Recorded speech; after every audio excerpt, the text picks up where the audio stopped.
আজ থেকেই আমার বড়দিনের প্রস্তুতি শুরু।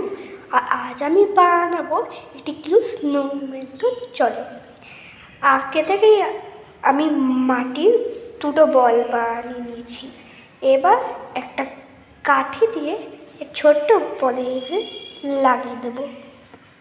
লাগানোর পর এই বড় বলটা লাগিয়ে দেবো। তারপর স্নোম্যানের হাত বানানোর জন্য আমি দুটো কাঠি ইউজ করছি। এবার এটা সুন্দর করে লাগিয়ে দেবো। এবার লাগানোর পর আমি স্নোম্যানের নাকটা বসিয়ে দেবো।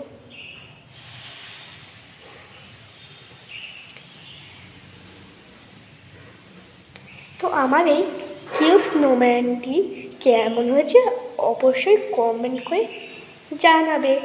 আমার আজকের মতো এইটুকুই, টাটা।